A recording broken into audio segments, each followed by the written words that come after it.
హరి ఓం. ప్రియపుత్రి పుత్రులారా, మెదళ్లే ఆయుధాలుగా యుద్ధం గురించి వివరిస్తూ దానికి తెర రూపమైనటువంటి 300 నైట్స్, 300 మంది యోధులు, స్పార్టా వర్సెస్ జెక్సిస్, ఈ సినిమా గురించి మీకు వివరిస్తూ దానిలో మిళితమైనటువంటి గూఢచర్య మర్మాలను వివరిస్తూ వరుస వీడియోలు మీకు సమర్పిస్తూ వస్తున్నాను. అయితే ఇందులో నిన్నటి రోజు ఈనాడు డ్రామోజీ నెంబర్ 5 ముఖం, నెంబర్ 10 ముఖం పెట్టి మాతో ఎలా సంభాషించేవాడో, మిమిక్రీ ఎలా చేసేవాడో చెబుతూ ఏపీ భవన్ డ్రామా గురించి మీకు చెప్పాలి, బ్రేక్ ఇచ్చైనా చెప్తాను అన్నాను.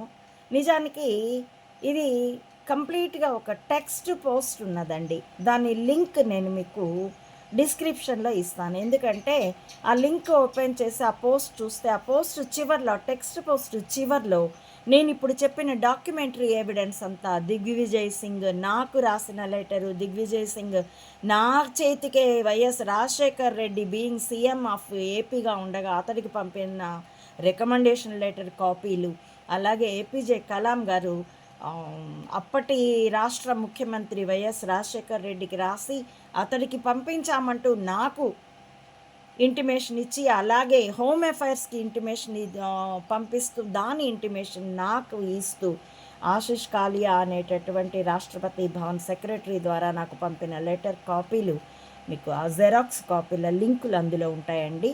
అంచేత ఆ పోస్ట్ని మీరు వెబ్ వెర్షన్లో మీ ఆండ్రాయిడ్ ఫోన్ అయినా సరే, లేకపోతే ల్యాప్టాప్ ఆర్ డెస్క్టాప్, వాటిలో అయితే వెబ్ వెర్షనే వస్తుంది. ఫోన్లో అయితే ఆ పోస్ట్ చివర మీరు వెబ్ వెర్షన్లోకి వెళ్తే సైడ్ బార్లో మీకు అన్ని పోస్టులు ఒకేసారి చూడాలంటే అంటూ ఇండెక్స్లు కూడా ఉంటాయి. మీరు అమ్మ ఒడిని విస్తారంగాను లోతుగాను పరిశీలించుకోవచ్చు.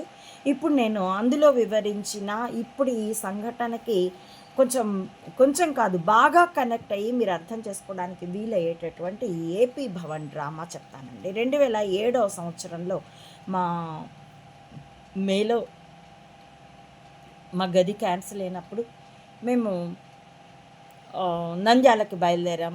యాక్చువల్గా గుంటూరు వెళ్ళిపోవాలి అని అంటే ఫోన్ చేసి మా కుటుంబ మిత్రుడు, అప్పటికి ఇంకా మిగిలిన ఏకైక మిత్రుడు, అతడు ఫోన్ చేసి నంద్యాల వచ్చేయండి అంటే సర్లే అని నా భర్త మా బట్టలు అన్ని పెద్ద సూట్ కేసు స్కూటర్ మీద పెట్టుకుంటే, నేను నా పాప బస్లో మరో పెద్ద సూట్ కేసులో బట్టలు పెట్టుకొని నంద్యాల వెళ్ళాం. అక్కడి నుంచి విదిన్ ఒక 5-6 రోజుల్లోనే గది గురించి తేల్చుకోవాలి అని చెప్పేసి ఢిల్లీ ప్రయాణం అయ్యాం.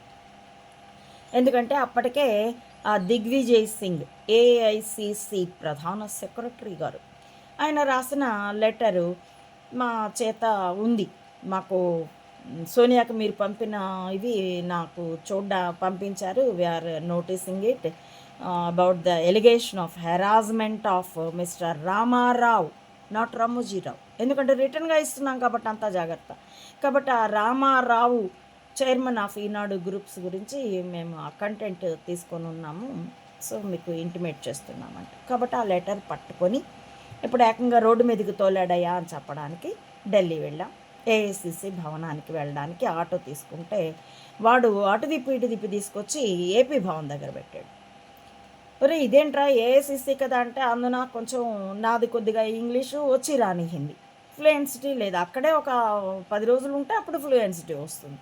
సో అలా అనేసరికి వాడు ఈ పక్కనే నడిచి వెళ్ళండి, ఎందుకంటే అదేంటి 1 వే ట్రాఫిక్ అండి, ఇబ్బంది అంటూ వాడు గొడవ పెట్టేసి డబ్బులు తీసుకొని వెళ్ళిపోయాడు. చూస్తే మేము ఏపీ భవన్ ఎదురుగా ఉన్నాం. సరే వాళ్ళని వీళ్ళని అడిగి ఆ రూట్ తీసుకొని నాన్ ఫుట్ వెళ్ళాలి అని చూస్తుంటే అంతలో క్యాన్వాయ్ వచ్చింది. వైఎస్ రాజశేఖర్ రెడ్డి ఫ్రంట్ సీట్లో కూర్చుని ఉన్నాడు. నాకు గుర్తుండి బ్లాక్ కారు ఏపీ భవన్లోకి వెళ్తున్నాయి. అతడు చురుగ్గానే ఉన్నాడు. నా వైపు చూసి నేను అతన్ని చూశాను. సరే ఇతడు ఢిల్లీ వచ్చున్నాడు, అది నోటిఫై చేసుకున్నాను. సరే వాళ్ళని వీళ్ళని అడుగుతూ ఏఐసిసి భవనానికి వెళ్ళాం. వెళ్తే దిగ్విజయ్ సింగ్ ఉన్నాడు. సో అతన్ని చూడాలి అని చెప్పేసి ఒక విజిటింగ్ స్లిప్ ఇచ్చాము. లాంజ్లో కూర్చున్నాము. అటెండర్ వచ్చి ఐఏజీ అంటూ తీసుకొని పోయినాడు. ముగ్గురం వెళ్తున్నాం. వరండాల దగ్గర తీసుకొచ్చి అక్కడిక్కడే నిలబడండి అని చెప్పేసి వాడు దిగ్విజయ్ సింగ్ రూమ్లోకి వెళ్ళాడు. ఎంతసేపటికి రారు. సరే అక్కడే నుంచున్నాం. అక్కడన్నా అయితే లాంజ్లో అయితే కూర్చొని ఉండేవాళ్ళం, నించుని ఉన్నాము. ఏం చేస్తాం, అటు ఇటు దిక్కులు చూస్తే సరిగ్గా ఎదురుగా Sonia, the bar women Antonio Maino alias Sonia గది ముందు ఉన్న అధ్యక్షురాలు, the president of AICC Sonia room. కానీ లాక్ చేసి ఉన్నది. పక్కన వేరే వాళ్ళు మాట్లాడుకుంటున్నారు. మాట్లాడడం అంత స్పీడ్ రాకపోయినా హిందీ నాకు బాగానే అర్థం అవుతుంది. వాళ్ళు అమ్మ ఈరోజు రాలేదే అంటే ఈరోజు ఇంట్లోనే విజిటర్స్ని రిసీవ్ చేసుకుంటారట. అంటే నాకు ఇవ్వబడిన హింట్ ఏంటంటే ఆఫీస్లో కాదు, వెళ్ళి సోనియాని పర్సనల్గా కలు. నిజానికి ఈ సోనియా అన్నది పెద్ద ప్లాంటర్ అని తెలియక పివి నరసింహారావుకి కంప్లైంట్ ఇవ్వడానికి బదులు సోనియాకి ఇవ్వడానికి ప్రయత్నించాను నేను. అప్పటికి ఇంకా ఆ శాల్తీ సంతాప సంవత్సరం పాటిస్తూ ఉంది. నిజానికి నేను వెళ్ళిందే మే 27న, రీచ్ అయ్యింది మే 28న. 29 నుండి కానీ ప్రయత్నాలు ప్రారంభించలేదు. దాదాపు జూన్ ఫస్ట్ వీక్లో వెళ్ళాను నేను. సోనియా ఫస్ట్నే అనుకుంటా, సోనియా 10 జనపదికి. అక్కడ కొంచెం దూరంగా ఒక సెక్యూరిటీ పోస్ట్ ఉంది అంతే, పెద్దగా హడావుడి ఏం లేదు. ఆవిడ మేడం ఎవరిని కలవరు అని చెప్పారు. వచ్చేసాను. ఆ తర్వాత బస్సు డ్రైవర్ సంఘటన వీటన్నిటితో ఇవి నేను ఇంతకుముందు వివరించి ఉన్నాను, టెక్స్ట్ మ్యాటర్లో ఉండినాయి.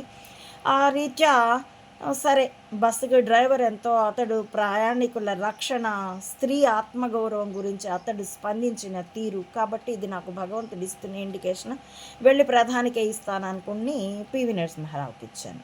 ఈ శాల్తీని ఇంటి దగ్గర కలిసి నా డైరీలో, బిగినింగ్ డైరీలో నాకు ఇంత తెలియక ఆ శాల్తీ తిక్కలమ్మ పాపం భారతీయుడిని కట్టుకొని చిన్న వయసులోనే మొగుడిని పోగొట్టుకొని విధవరాలు అయిపోయింది అనుకున్నాను. అదే చంపించింది అన్నంత అవగాహన నాకు లేదు కదా, సామాన్యులకు ఉండదు కదా.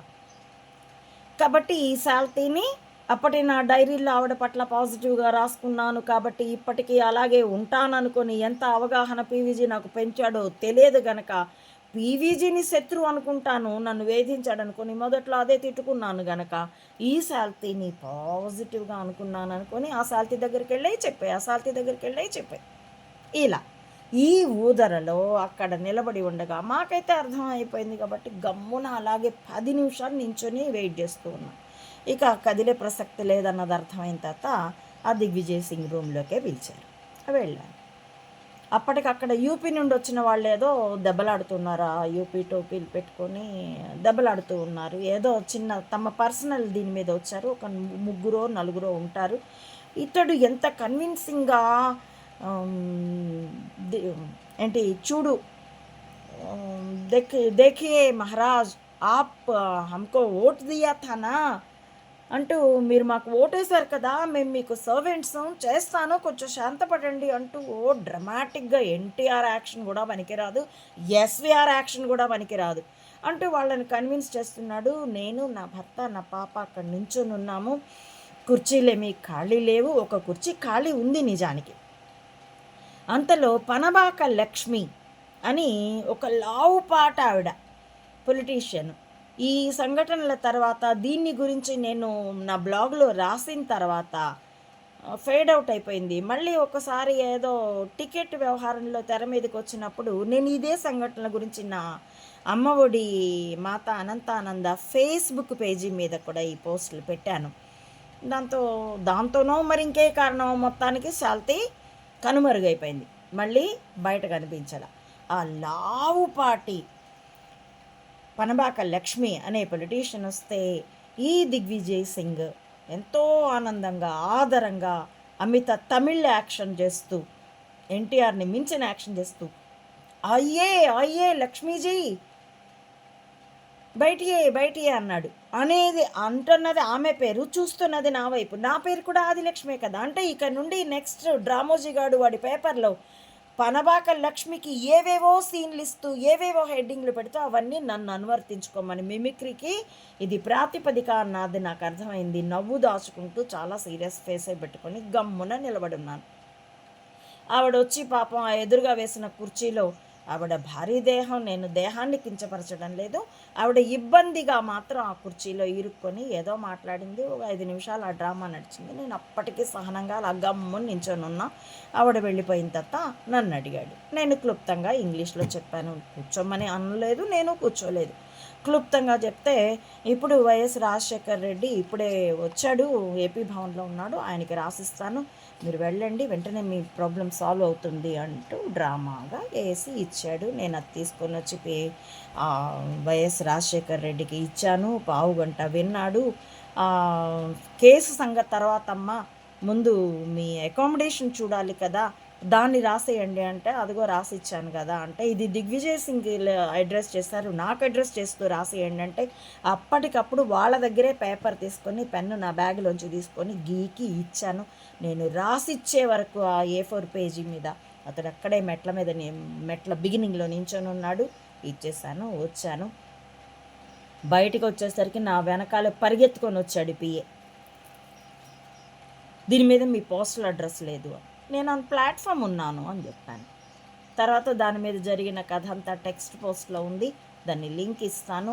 అలాగే దాన్ని మరెప్పుడైనా వివరిస్తాను. ఎందుకంటే ఆ డ్రామాలన్నీ ఎలా ఉంటాయో ప్రజలకు కూడా తెలియాలి. ఎందుకంటే అంత డ్రామాలు వేస్తున్నారు. ఈ సోకాల్డ్ దిగ్విజయ్ సింగ్ తర్వాత తన మనవరాలి వయసున్న అమ్మాయితో, ఆవిడ అర్ధనగ్నంగా ఉంది, ఇతడు అర్ధనగ్నంగా ఉండి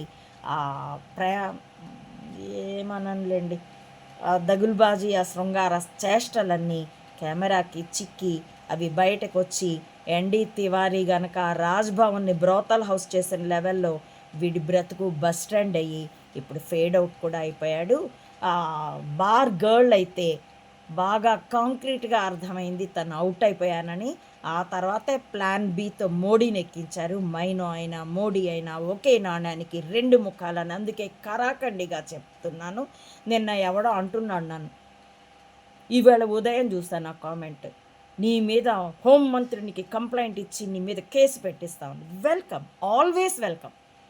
చంబాకి చెప్పాను కూడా, నువ్వు నా మీద ఎటు కేసు పెట్టలేవు, నీ ఇజనరీ బుర్ర అని అనుకున్నావు కానీ నీది ఇసుక పర్ర. ఆ బిరుదు నీకు ఇచ్చిన డ్రామోజీకి కూడా పెనుగులాడి చచ్చాడే. కానీ నేను అదే చెప్తున్నాను, పెట్టండి కేసు అని. పెడితే ఏమవుతుందో కూడా మీకు తెలుసు, అదే క్లైమాక్స్ అవుతుందని కూడా మీకు తెలుసు. అందుకే ఎన్నోసార్లు చెప్పాను, గాడిదెల్లారా మీకు అబూబక్కర్ స్ట్రాటజీ తెలియదు. గాడిదల కన్నా గాడిద బుర్ర, దాని మెదడు దానికి సరిపోయింది. కానీ మనుషులుగా జన్మించి మీ బుర్ర మాత్రం మీకు సరిపోయింది కాదు. ఇసుక పర్రలవి, ఇజనరీ బుర్రలు కావు. కాబట్టి నీ నారాయిస్టులు పిచ్చి కూతలు కూస్తున్నారు. అబూబక్కర్ స్ట్రాటజీ ఏంటో ఆ డ్రామోజీ కింగు మేకర్ కాదు, బొంగు మేకర్, వాడికే తెలియదు. ఆ ప్లే చేసినా కూడా ఆ ప్లే అనుసృతంగా తన తాత తండ్రుల దగ్గర నుంచి వచ్చి ప్లే చేయడమే కానీ వాడికి అది అర్థమయ్యి ప్లే చేయడం కాదు. ఎందుకంటే రిమోట్తో టీవీనో లేకపోతే వీసీఆర్నో ప్లే చేయడం తప్ప వాడికి వచ్చిందేమీ లేదు. వీసీఆర్ కాదులేండి, ఏదో ఉంటుంది దాని పేరు, DVD. అది తప్ప దాన్ని అసెంబుల్ చేయడం రాదురా. కాబట్టి అబూబక్కర్ స్ట్రాటజీ ప్లే చేసినా అదేంటో వాడికి తెలియదు.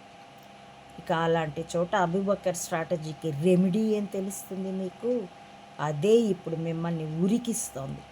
ఎందుకంటే June 4న రిజల్ట్ వస్తే ఓ వారం డీలా పడిపోయాడు కూడాను జగన్. అదే అన్నాడు ఇప్పటి స్పీకర్, ఓడిపోయాడు కానీ చచ్చిపోలేదు.